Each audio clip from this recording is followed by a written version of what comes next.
Okey, baik. Seterusnya para penonton, kita nak beri pemahaman berkenaan dengan kesiapsiagaan bekalan darah seperti mana yang kita tahu menurut data daripada Pusat Darah Negara pada 2021 Disember, antara jenis darah yang kekurangan adalah A dan O. Dan kita nak tahu juga antara update yang terkini, apakah antara perkara yang boleh kita lakukan bagi memastikan kita dapat membantu golongan yang memerlukan darah ini. Dan bersama dengan saya kenalkan Dr. Muhammad Masrin Mat Zahrin selaku pengarah Pusat Darah Negara Kementerian Kesihatan Malaysia. Assalamualaikum, Doktor. Waalaikumsalam. Apa khabar? Okey, jadi kalau tadi saya dah kongsi sedikitlah berkenaan dengan data statistik sehingga 2021 sahaja, dan mungkin ada update terkini daripada Pusat Darah Negara sendiri. Bagaimana? Baik, update terkini mengenai Pusat Darah Negara dan khususnya pendermaan darah seluruh negara.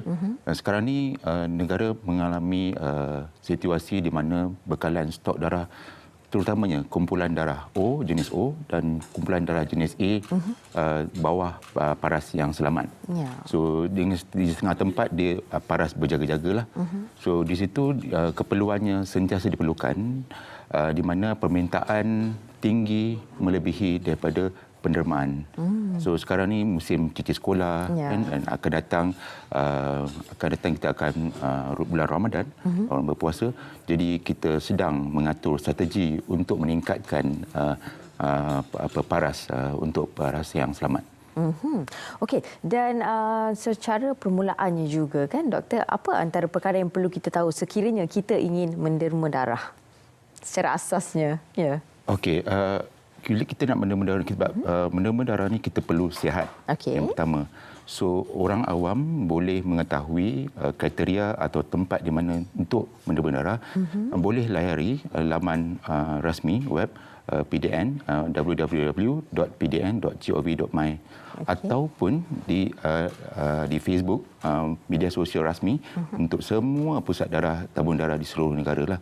So jadinya orang awam perlu bersedia dari segi sihat tubuh badan, dari segi mental, dan tipsnya adalah kalau boleh jangan perut kosong. Dia kena minum tidur yang cukup, lebih-lebih 5 jam, serta untuk kalau kita tahui umurnya, had umurnya, seawal umur 17 tahun dengan kebenaran ibu bapa atau penjaga boleh menderma darah sehinggalah umur 70 tahun. Namun begitu kepada yang penderma yang baru, tahap maksima adalah umur 60 tahun.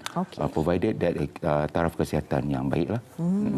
Maksudnya juga sebelum kita mendermakan darah tu akan ada saringan yang akan dilakukan sebelum kita meneruskan kepada derma darah tu. Dalam tempoh 10 minit saja, Doktor, kan? Ya, betul. Saringan tu apa yang akan disaring? Baik. Bila kita menderma, kita datang sama ada pergi ke pusat tabung darah ataupun kita pergi ke kamp darah bergerak di luar sana, kita perlu mengetahui syaratnya. Sama ada syaratnya diketahui melalui banting-banting atau banner, ataupun ada pamphlet yang terdapat ada tertera kriteria di situ. So jadinya bila selepas kita mengisi borang dan kita menjawab secara jujur, sebab benda berdarah ni kena sukarela. Secara jujur. Secara jujur. Ditekankan. Dan kemudian perlu menerusi satu saringan kesihatan yang ringkas, di mana kita mengambil tahap hemoglobin untuk penderma wanita sekurang-kurangnya 12.5 gram per desiliter. Untuk lelaki 13.5 per desiliter. Dan kemudian kita ambil secara ringkas jenis kumpulan darah kita. Namun begitu kita perlu ambil sedikit bawa balik ke makmal, kita perlu sahkanlah kumpulan jenis. Dan kita ambil timbang berat badan sekurang-kurangnya 45 kilo ke atas. Ke atas, dan kemudian kita perlu pergi ke satu stesen di mana doktor ataupun jururawat akan menemubual berdasarkan soalan tadilah. So di situ kita akan mengetahuilah taraf kesihatan dan kepada penderma yang tidak layak, maka kat situ kita akan diberi kaunseling dan sebagainya. So dalam masa 10 minit itu amat bermakna bagi kita buat saringan. So ini bukan bermakna kalau penderma di luar sana yang tergolong dalam golongan berisiko tinggi untuk datang ke tabung darah ini untuk menguji penyakit-penyakit tentu. Bukan. So kita perlu, rakyat Malaysia perlu tahu tugas kami di Kementerian Kesihatan Malaysia ni, khususnya perubatan transfusi, kami mengambil darah daripada penderma yang sihat dan dia adalah 100% sukarela. Itu dia. Dengan derma darah ni kita dapat selamatkan 3 nyawa. Ya, betul. Doktor, kan? Jadi itu menjadi tanggungjawab kita semula kan untuk memastikan, ialah sebab kalau kita tengok keadaan sekarang ataupun tahun lepas sebenarnya dalam di Lembah Kelang saja memerlukan sehingga 3,500 ya, bergantung pada situasi kemalangan, jalan raya dan juga antaranya mungkin pemudahan yang memerlukan tambah darah dan sebagainya. Banyak antara faktor jugalah kan. Betul. Yang keadaan memerlukan tambah darah itu sendiri. Apa lagi antara mungkinlah kalau doktor boleh kongsikan penyakit-penyakit yang memerlukan pertambahan darah ini? Baik, keperluan darah ini sentiasa, hampir setiap hari, setiap 43 saat diperlukan Raja Sofia untuk pesakit memerlukan darah ni. Kalau di Lembah Kelang ni macam Sofia cakap betul, 500 hingga 700 diperlukan setiap hari untuk seluruh Malaysia dalam 2,000 hingga 2,500. Wow. Pada suatu masa mungkin pada waktu bencana, waktu musim perayaan ni di mana kemalangan tu meningkat, so penggunaan tu permintaan lebih meningkat sebanyak 50%. So jadi golongan yang memerlukan darah ini selain yang cerita tadi pendarahan, mangsa kemalangan, ibu bayi pramatang, penyakit kanser, selepas itu kepada pesakit kritikal di ICU, dan ibu bersalin tumpah darah, dan pelbagai lagi pesakit yang menjalani transplant, dan pesakit thalassemia yang memerlukan darah secara berkala. So yang ini macam di Sabah dan di Selangor juga dan sebahagian di utara, mereka banyak pesakit-pesakit thalassemia yang memerlukan darah secara berkala. Setiap 2 minggu, setiap sebulan dia memerlukan 1 hingga 2 pain yang ini untuk dia meneruskan hidupnya. So jadi golongan-golongan ini kita perlu support dan keperluan dia macam saya cakap tadi, setiap hari darah tanpa cuti.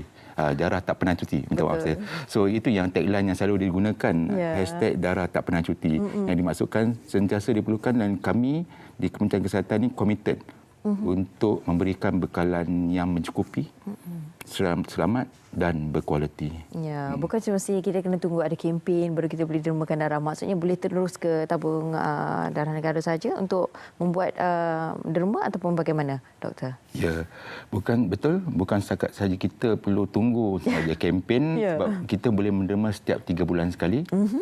Untuk pengetahuan Raja Sofia dan semua rakyat Malaysia, kita ada 2 jenis pendermaan. Pendermaan darah utuh, di mana kita menderma whole blood dan bawa balik ke makmal, kita akan proses kepada komponen-komponen tertentu seperti sel darah merah, plasma serta platelet.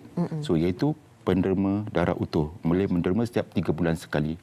So di mana kenapa 3 bulan? Sebab kita nak bagi darah badan kita untuk menghasilkan zat besi yang baik untuk pembinaan sel darah merah tersebut yang digantikan. So jadi pendermaan kedua adalah pendermaan aferesis. Pendermaan aferesis ini di mana kita menderma menggunakan satu mesin khas di mana yang 3 komponen tadi kita akan mengambil plasma ataupun platelet atau kedua-duanya sahaja, di mana darah merah itu dipulangkan balik ke dalam tubuh manusia, individu tersebutlah. So jadi yang itu boleh menderma sebanyak 2 minggu atau sebulan sekali. Namun begitu disebabkan keperluan dia terhad dan keperluan dia ada permintaan tu ada secara berkala. Untuk pendermaan aferesis ni kita memerlukan appointment, temu janji. Namun begitu untuk pendermaan whole blood yang saya cerita tadi itu, yang utuh 3 bulan sekali itu, yang itu boleh walk in. Boleh walk in kepada semua tabung darah di seluruh negara. Kita ada lebih kurang 100 lebih pusat darah berdarah di seluruh negara, dan untuk tabung darah negara sendiri, pusat darah negara terletak di Jalan Tun Razak sebelah Balai Seni Lukis Negara. Boleh datang juga ke pusat darah di Mid Valley. Di Wan Utama. Yang ini kita akan lancarkan buat perasmian oleh YB Menteri Kesihatan awal Mac ini. Dan kita juga ada di IUI City Mall, Putrajaya. Dan kita juga ada di pusat darah di Puspanita Putrajaya, Pesing 10. Dan di negeri ada semua di seluruh hospital negeri. kita boleh derma secara sukarela, datang walk-in, dan juga di hospital-hospital daerah. Serta kita juga ada yang saya sebutkan tadi tu, pusat darah di Mid Valley di Johor Bahru pun ada juga. Okey, jadi sebenarnya banyaklah kan, senanglah untuk kita nak mendermakan darah, sebenarnya bukan alasan lagi. Dan di kesempatan waktu yang ada ni doktor, mungkin ada sedikit saranan kepada mereka yang sedang menonton untuk sama-sama kita melunaskan tanggungjawab kita bagi membantu menyelamatkan nyawa mereka yang memerlukan darah. Baik, di kesempatan ini sebab sebenarnya musim cuti sekolah ini di mana kita mungkin agak terlupa untuk menderma darah dan kita mungkin sibuk untuk melakukan persiapan-persiapan untuk cuti sekolah dan akan datang kita akan menyambut bulan Ramadan.